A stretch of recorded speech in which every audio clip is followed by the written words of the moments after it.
Hello ulit mga kabuseko, welcome ulit sa aking mini vlog.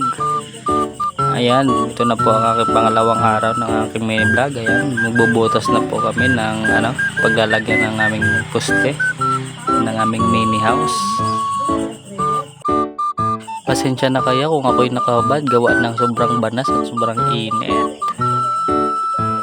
Ang kasama ko nga dyan pala mga kabuseko ay ang papa ng asawa ko. Ayan po, si Papa Nelson. Pero sa tunay mga kabuseko, medyo nahirapan ako sa pagbubungkal dyan ng lupa kasi medyo malagkit yung lupa natin. Medyo madikit sa pala at sa taratara. Sa mga time na ngayon, dumating na yung mga pamangkin ko.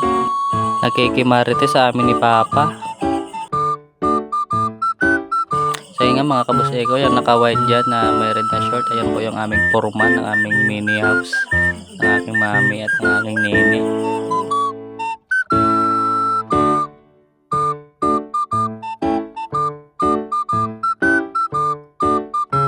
At ang mga time na yan, dumating na rin si Kuya Dominic. Ayan, dyan kami magpapatulong para sa pagbubungkal ng butas ng poste.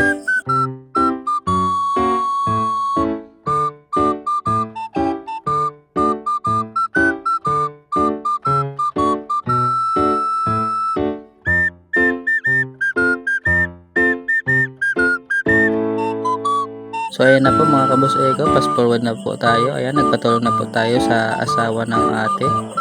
Ayan, kay Kuya Dominic.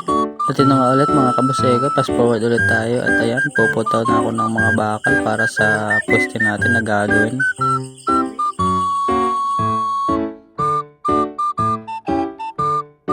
So, sa mga part na yan mga kabuseko, ayan, habang nagpuputol na ako, sinisimulan na rin ng aking foreman yung paggagawa ng poste na bakal.